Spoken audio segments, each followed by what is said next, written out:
Hey, what's up? This is Phoenix and welcome back to my channel. I encourage you to hit that like button to subscribe for more quality content from Phoenix, and I also encourage you to share with your friends. Let's make this year 2020 the best that it can be, and be sure to check out the playlist tab for more videos, and let's get started.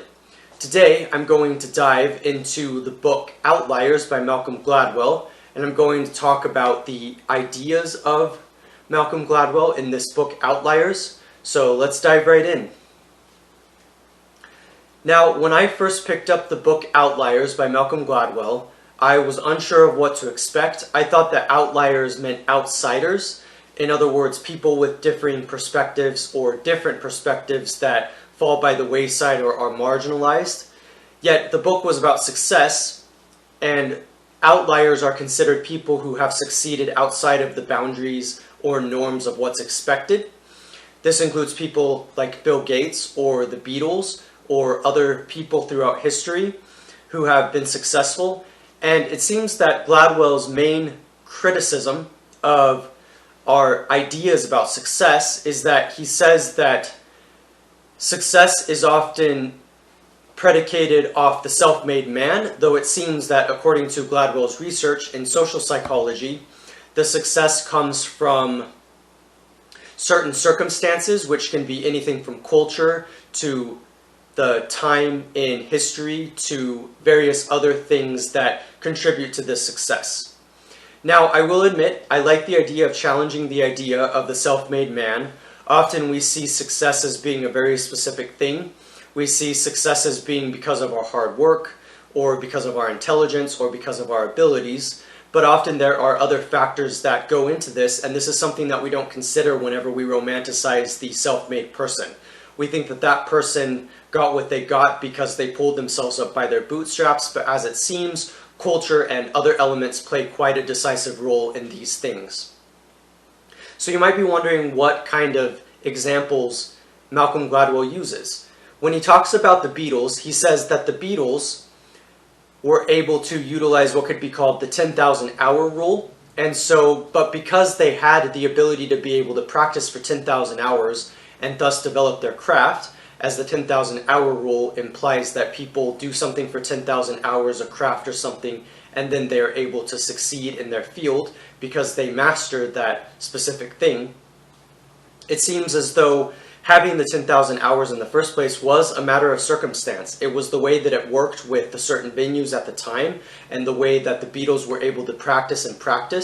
And so that is interesting to consider, that the circumstance of that 10,000 hour rule was how they were able to achieve this. I'm not sure what I think about this, because I think that certainly practice happens because of circumstance, but I do think there is a more specific notion that I utilize when thinking about dedication and hard work, and that often includes a certain will.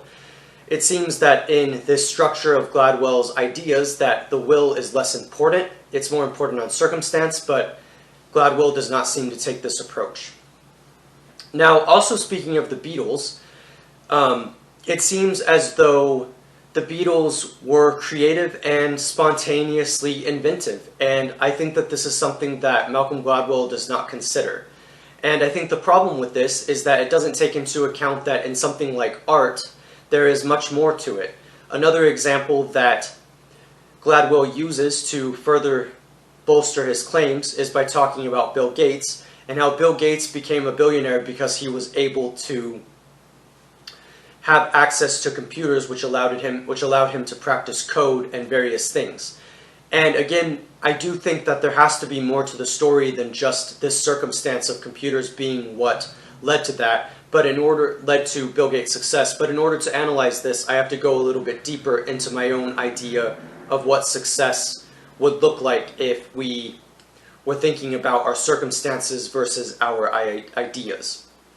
And so part of that is indeed, what were the ideas of people like Bill Gates and the Beatles? I mean, certainly I would like to say that the Beatles were also very creative, and this spontaneous aspect of their inventive and creative nature definitely had a role in their success, in my estimation. I think that Gladwell has a narrow definition of what success means, And I think that we often think of literal outliers, such as Bill Gates or the Beatles, people that succeed under extraordinary circumstances, and I'm not really sure how I feel about this, because I think there are many other factors and elements in people's contributions besides just thinking about their circumstance. So in that way, I would say that Gladwell feels a little bit deterministic in his study, and I'm not quite sure what to think about that. Overall, Outliers is a very interesting book. I do think that culture and circumstance definitely play quite a role in what we are able to achieve in life. I may have been taking more of a Robert Greene approach and thinking about the literal ideas of people who are successful or who manage to contribute certain things, though this was probably not the scope of Gladwell's work. It seemed that Gladwell was focusing specifically on how certain cultures and circumstances lead to certain outcomes, while I would look more at the philosophical and the other ideas of certain people who have succeeded through time. So I would wonder if this is a matter of taste or even approach and method rather than simply a disagreement, because I do think that we overemphasize the idea of the self-made man. I think that there are many factors that go into certain things and to people's success, and I think that success often does not happen in the way that we expect. And I think that that's what Gladwell is saying, and I think that that is true. And so, yeah. So I hope that you enjoyed this talk. I definitely encourage you to check out Gladwell online and to check out some of his books, specifically Outliers, the one that I read and recommending. But there are other books as well. It seems that Gladwell has been influential with thinking about the various ways in which aspects of society that we don't expect infringe on our day-to-day lives in interesting ways and impact us in ways that we might not easily expect. This is a very interesting thing to consider because there are many factors in the various things that we encounter in daily life. I hope that you enjoyed this talk, and definitely keep a lookout for more videos. And yeah, thank you for stopping by.